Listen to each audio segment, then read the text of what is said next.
I'm Ariana Grande. Hi, I'm Cynthia Erivo. And you're listening to the Broadway Podcast Network. Visit bpm.fm to discover more.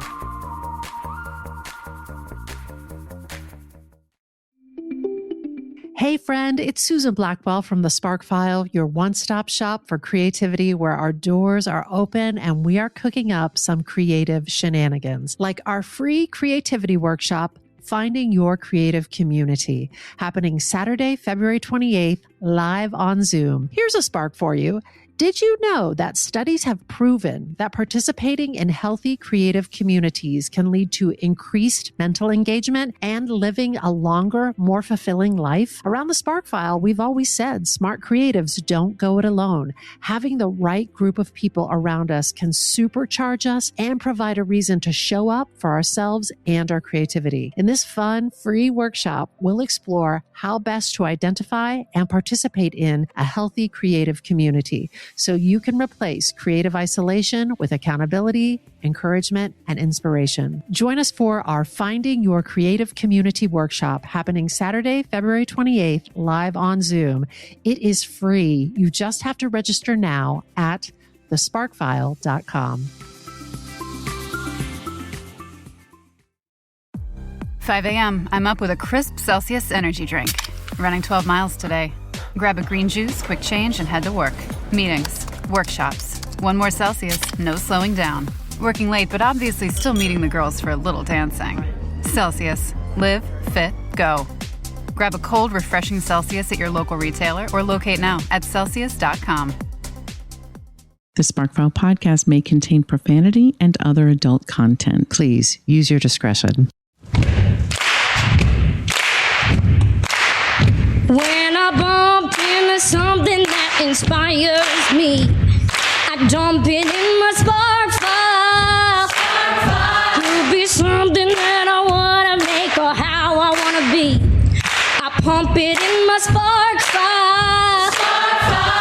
I jump into my spark file.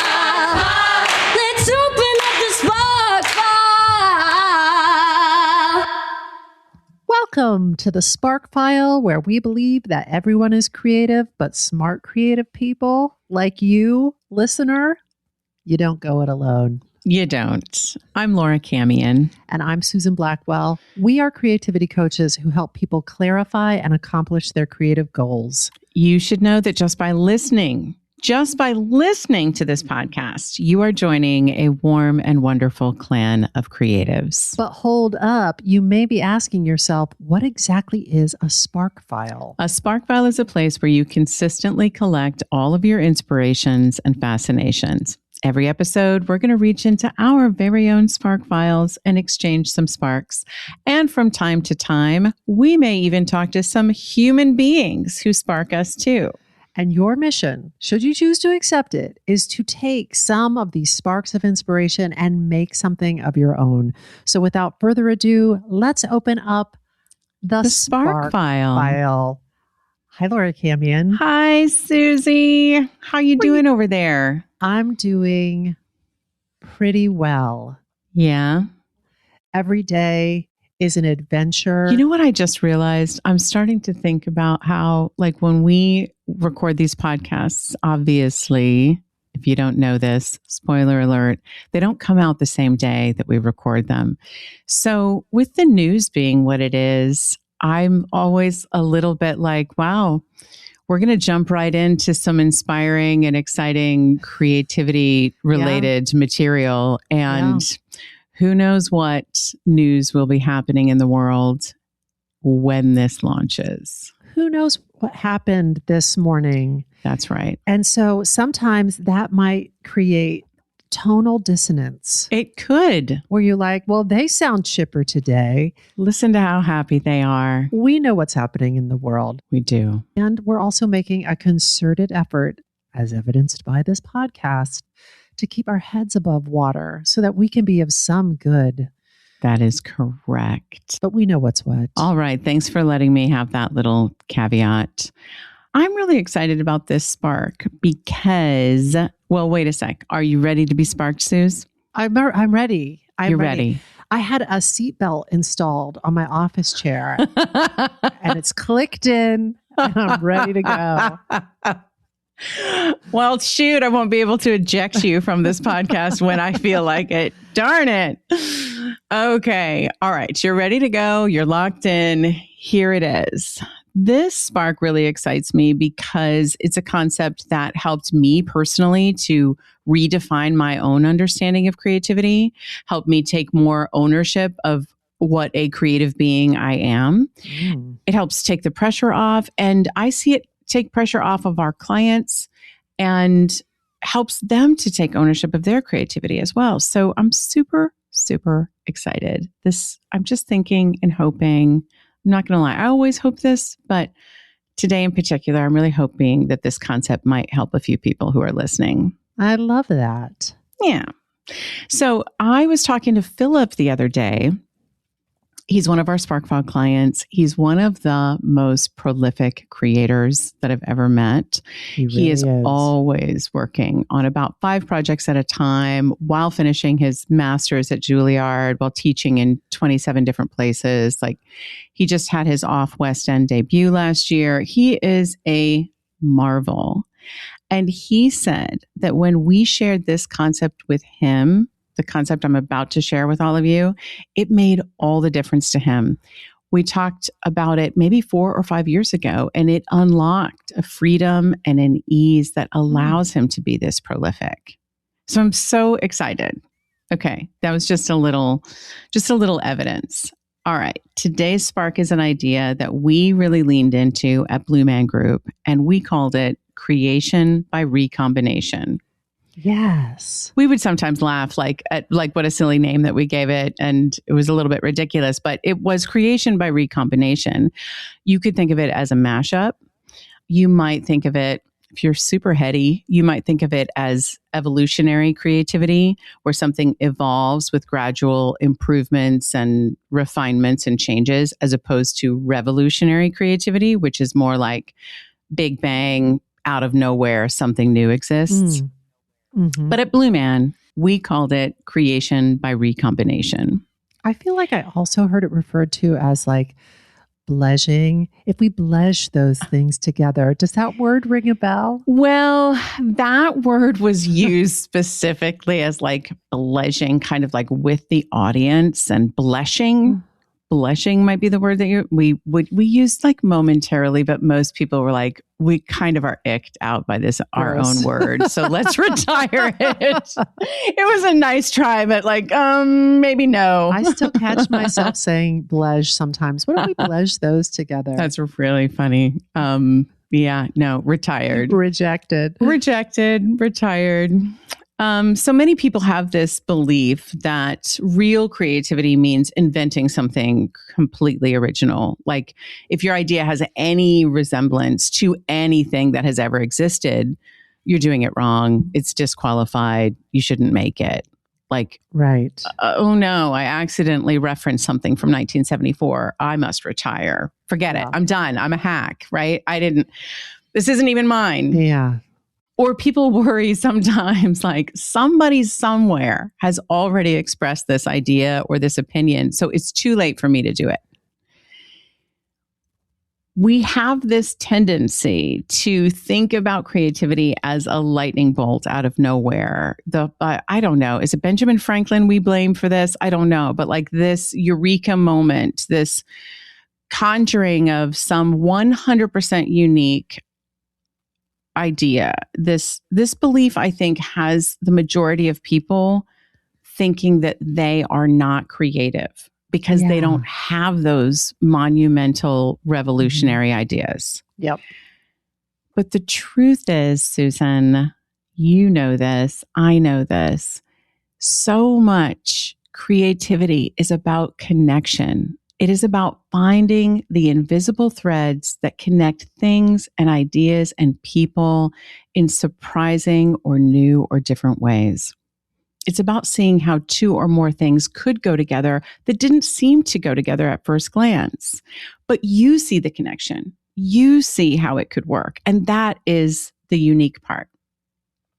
It's like kind of like being a really great dinner party host, like you're seating people next to each other who would never normally meet each other. Maybe by outward appearances, they have nothing in common, but you happen to know something that connects them, maybe something that isn't immediately apparent. And sure enough, they hit it off. It's like that. You're introducing ideas to each other. You're bringing ideas together. You know, Laura. Yes. This harkens back to a spark that we sparked recently about the Arthur C. Brooks book, From Strength to Strength. Yeah. Arthur Brooks says that when you are in the second half of your life, you are exercising your crystallized intelligence. And one of the hallmarks of your crystallized intelligence is creation by recombination. It's taking ideas that you were exposed to earlier in life, ideas that you might have even developed, like original fresh ideas, freshies we'll call them, and you are able to see them and combine them in ways that a younger person might not be able to. You know what I love about that is how many people have we talked to and worked with who have this maybe secret or not so secret fear that it's too late. It's too late for them because they didn't do it sooner. They didn't have this idea sooner, right? Yes, yes. And that evidence and that whole book, Strength to Strength, if you haven't listened to that episode, go back and listen to it. It's such a reinforcement that like the best years are ahead. You are right on time. You might have needed to live a few more years before you had an answer to this creative challenge that you had. Yes. Or for me, I feel that about like the third act of a certain play that I've had forever. I'm like, maybe I needed to live another 15 years in order to know what that was supposed to look like. Yeah. Cool. So yeah, this concept, creation by recombination, was a huge part of the creative culture at Blue Man Group. And the idea that innovation often comes from putting things together that don't usually live in the same space. The outcome is what is unique and potentially uniquely you, but I'll get to that. I'm going to share some examples first of just creation by recombination that are all around us, not just in the arts, just to get our brains marinated in this idea. But everywhere you look, there is the opportunity to create something new by recombining the components, the ingredients, finding the threads that connect two or more potentially disparate ideas in surprising ways. So obviously, I'm going to start with Blue Man Group. It's such a clear example of this. It's one of the most successful theater productions in history. They did not invent drumming. They did not invent clowning. They didn't invent silent performance. They didn't invent paint or even the concept of action painting. They didn't invent performance art, vaudeville, theater, or rock concerts. But we combined a silent character, bald and blue, primal tribal style drumming, handmade DIY or found object instruments like PVC pipes, cultural commentary, even some history of art and science, rock concert energy, performance art. Oh, and a term I learned recently and shared on a previous episode, collective effervescence. And suddenly you have a theatrical form that did not quite exist before, something that was and is very hard to describe. 3 bald blue beings having a wordless, percussive, paint-splattering existential hang with the audience that somehow builds to a celebration of human connection. It was a collision of ideas that was new, not the ingredients, but the arrangement. That's recombination, this bold new combination of existing things. Let's talk about music. I mean, music, it's so everywhere in music. Remixes, mashups, even a million different interpretations of a single song could be considered creation by recombination. Sure. But it's not just a recombination of elements like vocals and instruments. You can also reimagine the purpose or the use of a particular ingredient. Think about hip hop. DJs took turntables, which were devices designed to simply play music, and turned them into a musical instrument. Yes. So they recombined existing records and music, spoken word traditions, rhythm culture, Scratching and sampling didn't invent new sounds. They created a new relationship to sound. So creativity can be reassigning the job description of a certain ingredient or element, like saying to the record player, "Oh, you thought you were for playback? Just kidding. You're the instrument now. So we'll be using you for an entirely different purpose." That's creation by recombination. Let's talk about Hamilton. The musical Hamilton. Creator Lin-Manuel Miranda recombined founding father history, which was taken, by the way, as we know, from the biography Alexander Hamilton by Ron Chernow, a Pulitzer Prize-winning book. And he combined it with hip-hop and R&B and traditional Broadway storytelling. None of those things were new on their own, but together, a new emotional and cultural access point to history, and an unforgettable one. Think about this, Suze. The story had literally already been told in many different ways, but very specifically in this biography. Yeah. But it had not been told in the way that Lin-Manuel imagined it. Creation by recombination. Imagine all the works of art that are adaptations that we would miss out on if people said, but that story's already been told. Mm. On Broadway right now, yes, Hamilton, Hadestown, and Juliet, Oedipus, Six, Wicked, The Great Gatsby, The Outsiders, Operation Mincemeat, Jellicle Ball, a reimagining of Andrew Lloyd Webber's Cats. Yes. Like, we can bring new creativity to existing stories and make them brand new. Creativity by recombination.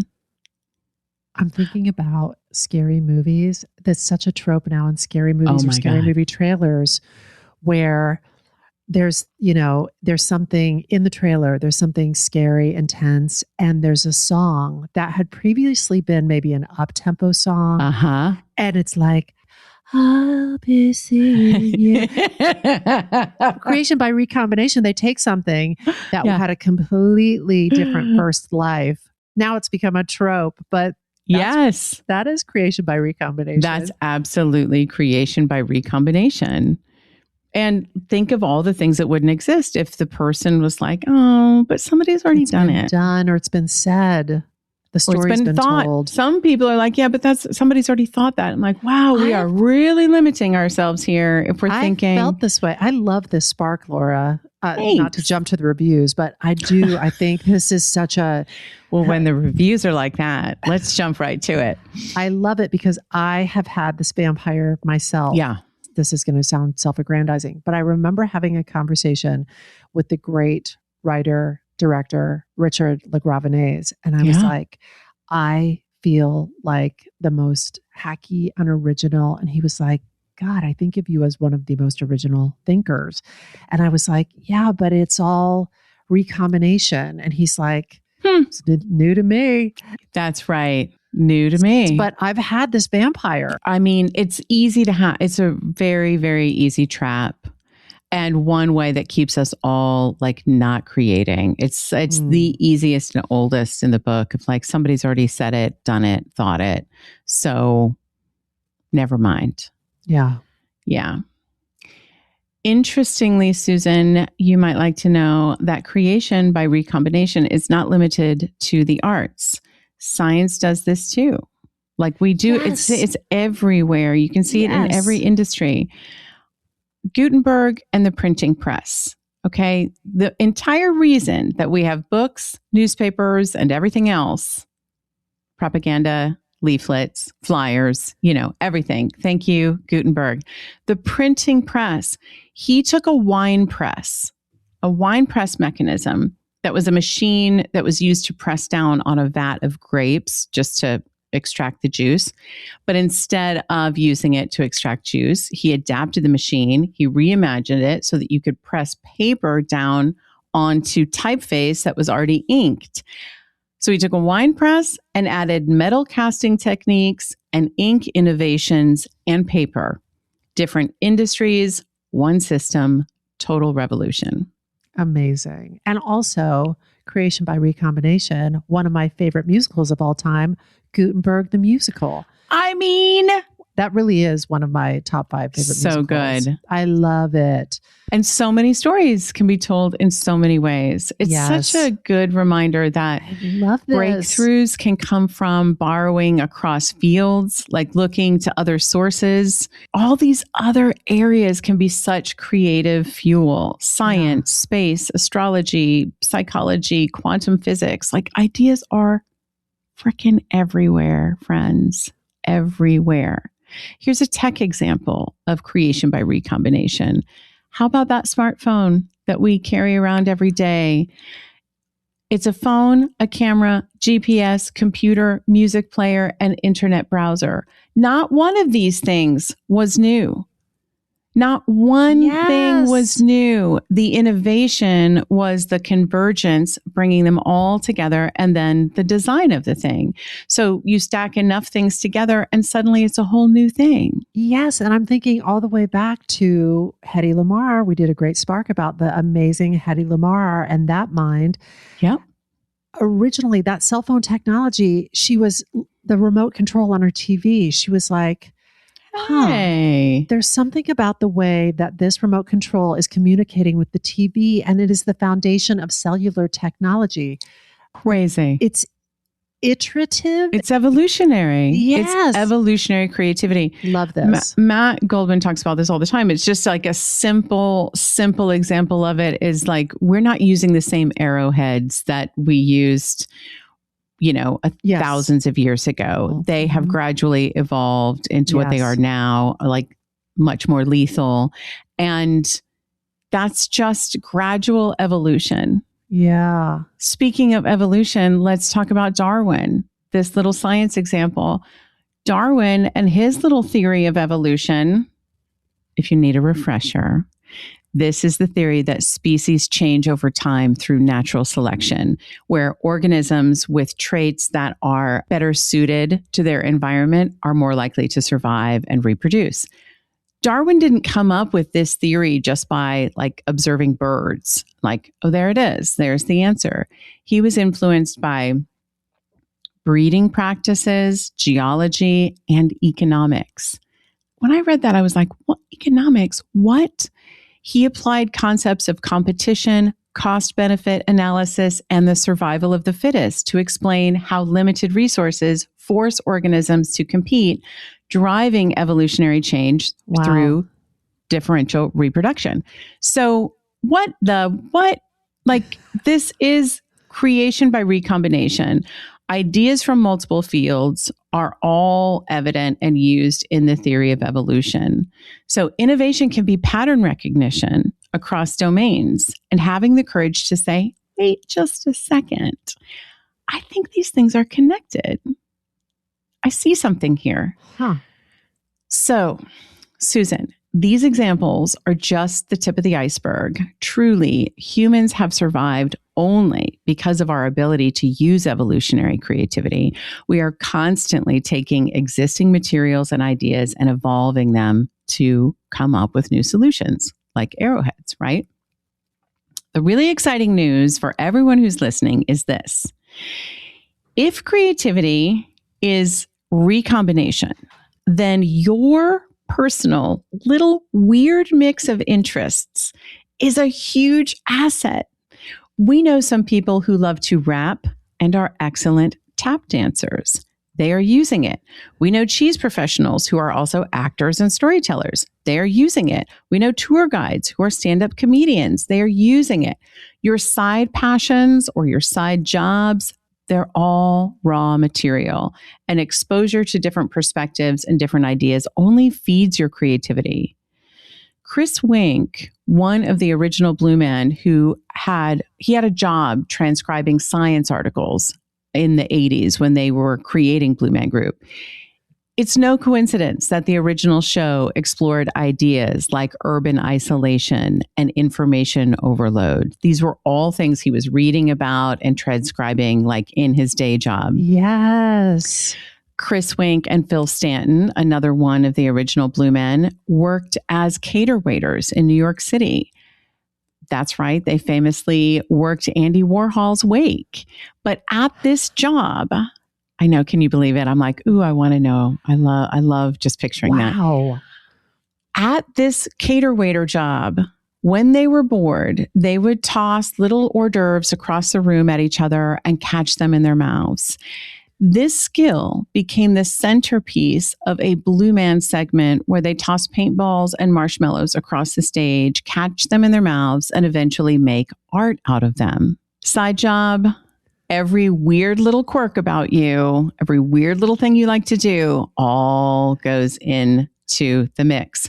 So if creativity is recombination, then everything you've lived, everything you've loved, everything you've studied, binged, survived, grieved, obsessed over, it's all inventory, it's all ingredients, it's all usable. Your side jobs can be a huge asset, friends. Instead of like bemoaning them, what if we think about them as potential material, right? Oh my God. Laura, I think we've talked about this on the podcast. I, for years, worked in a corporate office and I was like, oh, FML, here I am working in a corporate office. But every time I have played a lawyer, a judge, a lady who works in an office, I'm like, I'm right at home. I know how to be in an office. I don't have to pretend. I know how to like code switch and walk the halls and wear a suit and do all of that. And I'm telling you, the Spark Instant Classic. It's useful. It's so useful. And I think take it all the way back. The clubs you joined in junior high can be an asset. The town you grew up in. The little league you played. The little league you played in. Yes. The family vacations you were forced to go on. The summer camps you went to. These can be an asset. You can mine every little experience, even if it doesn't look like it connects at first glance. The connections just might make your work the most original work anybody has ever seen.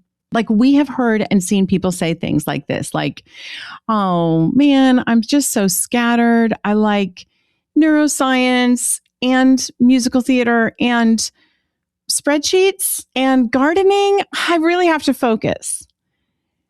But creation by recombination says you do not need to focus. The combination, the threads that connect those things are the creativity. That's where the magic is. That combination is the point. The synthesis. That's right. And the other thing is collaboration gets even more exciting because when you have more brains and more experiences and more material to recombine, when you collaborate with people, you're not just getting help and support. You're getting different training and life experience. You're getting different references and resources, different emotional lenses. This is why smart creatives don't go it alone, friends, because more perspectives equals more possible recombinations. You know, Laura, this makes me reflect on something that one of our community members, Peter Petralia, shared. Yeah. Hi, Peter. Peter was reflecting. Hi, Peter. If you're listening, Peter was reflecting on his experience in our Blaze course. And he was talking about how the input from Monica McNamara was Monica. So Peter's a screenwriter and writer, and Monica is a writer as well, and is also basically a nurse who works with children who have heart issues.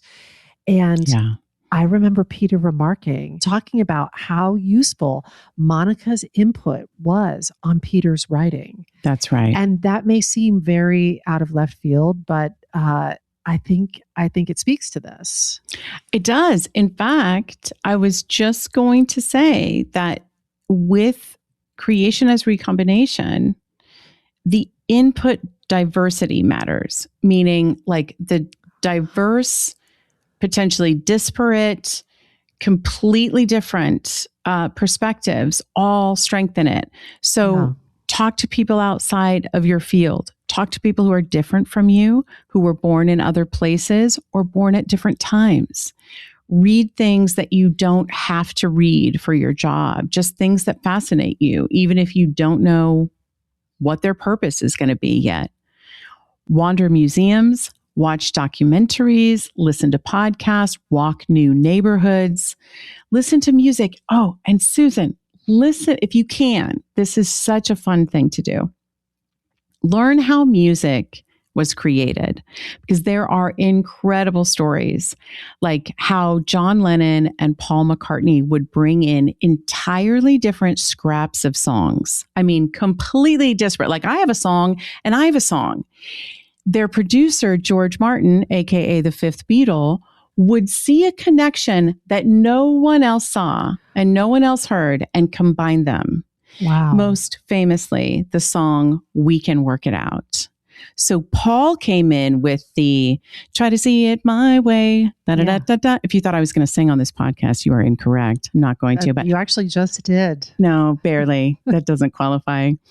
Where he's like, yeah, try to see it my way. Da, da, da, da, da, da, da, da, da. Right. So then John, who really preferred more dissonant and less traditional harmonies, wrote that section. Life is very short. And there's not time. You're like, what? These two things go together? What? Wow. Who thought they would go together? George Martin did. Your peanut butter and my chocolate. And now we have the song We Can Work It Out. I just said that jokingly, your peanut butter and my chocolate. That's a great example. Which is a old commercial for Reese's peanut butter cups. Two people are walking down the street. Yes. They're sort of walking towards each other. One of them is snacking on an open jar of peanut butter while the other is snacking on a bar of chocolate on a hot summer day in Los Angeles. And they bump into each other and they go, hey, your peanut butter's in my chocolate. Your chocolate's in your peanut butter. And I have friends from Australia and they're like, do you know how strange that flavor combination is for us? Wow. I mean, it's delicious, but this is not something we were brought up with. Yeah. And it is creation by recombination, isn't it? It is. Well, I'll be damned. There's a great series on the History Channel. It started with the Men Who Made America. I think they changed the names though now to be like the Titans Who Made America or something, because I'm like, it wasn't just dudes. But they feature mostly those dudes. But then that series was so popular that they've done other things like Food That Made America, Inventions That Made America, things like that. There's an entire one about the chocolate wars, essentially, and these candy titans. And I can't remember who, it's probably the Mars Company, but they actually have one on the guy who invented this combination of chocolate and peanut butter. Creation by recombination. Creation by recombination. That couldn't have been a more ringing endorsement for that television show.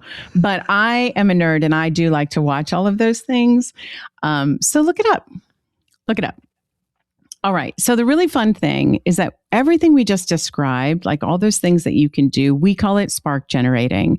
So even on a day where all you've done is read a book, wandered a neighborhood, and maybe eavesdropped on a conversation in a cafe, you have put ideas and connections into your little creative cauldron.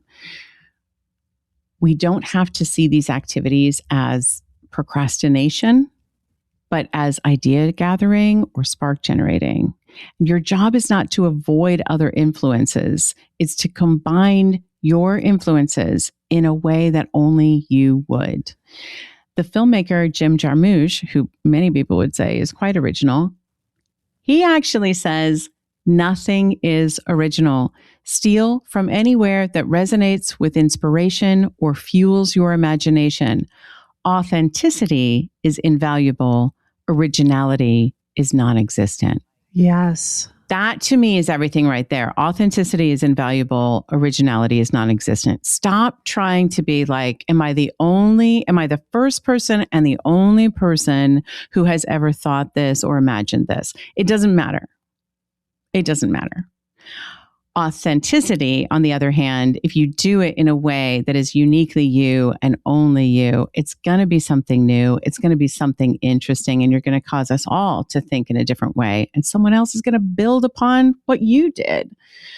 So yeah, authenticity is the goal, doing something or seeing something in a way that only you can. And for me, I find this to be very exciting and very energizing. So what do we make of it? First, you might give some thought to what weird combinations of things might actually be your creative fingerprint. What 2 or 3 things do you love, but you have never given yourself permission to put in the same room or in the same project? Maybe it's spreadsheets and storytelling. Maybe it's comedy and grief. Maybe it's science and dance. Ooh, that reminds me, I saw this, I saw on Instagram, there's some sort of dating thing where people are like, your best friend creates a PowerPoint pitching you as a potential dating prospect, and you sit on stage while they present their pitch. And I was like, yes, that's spreadsheets and storytelling, it's PowerPoints and storytelling, right? And dating. And people equate PowerPoints with something like heartless and corporate. But you're actually putting the most heart into it possible with this combination. So I really kind of loved that. So you don't have to invent from nothing. You can start by noticing what's already in your life, your skills, your fascinations, your curiosities, and experiment with new combinations. It's far less pressure, honestly. You don't have to make a masterpiece. You can just try a mashup. Nobody else has your exact mix of experience, expertise, skills, your heartbreaks, your curiosities, your culture, your training, your obsessions. You're already a one-of-a-kind combination. Creativity is just the act of expressing that mix on purpose, with purpose.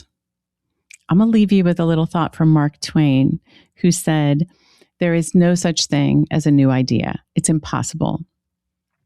We simply take a lot of old ideas and put them into a sort of mental kaleidoscope."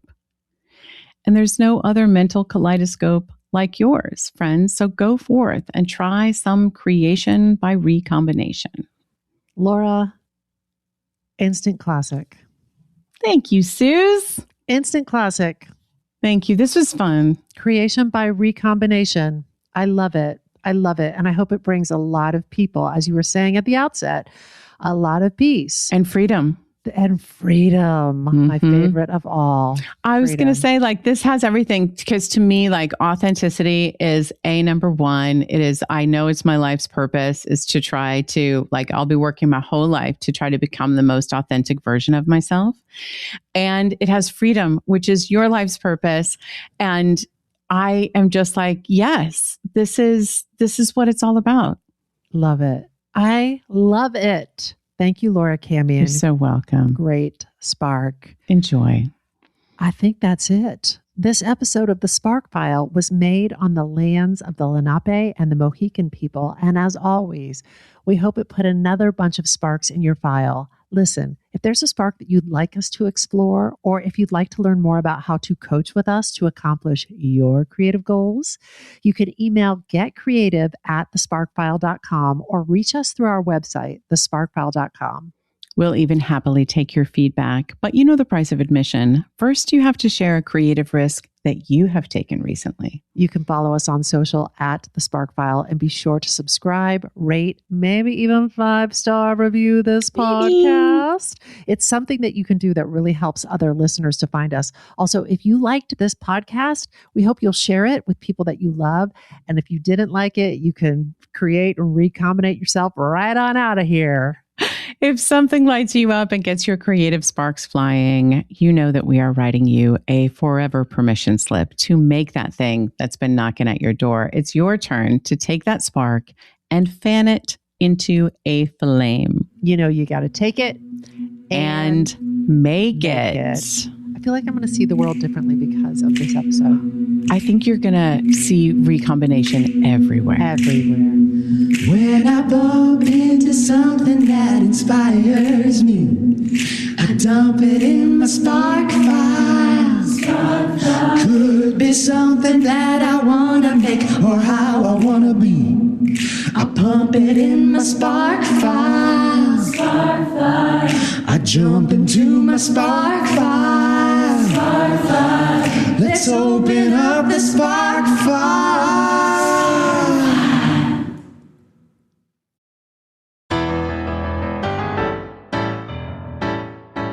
Hi, this is Carrie Butler. Welcome to Breaking Broadway, an insider's guide to making it on Broadway. I get to meet a lot of aspiring performers at the stage door and through social media, and their biggest question is, how do I make it on Broadway? Well, lean in. I am going to give you the answer. There is no one answer. Everyone's journey is different. It's not something I can answer in one DM, and that is why I started this podcast. I'm going to give you tips from all different kinds of professionals, insider tips to help you find your way. So put on your dance belts, people. Here we go.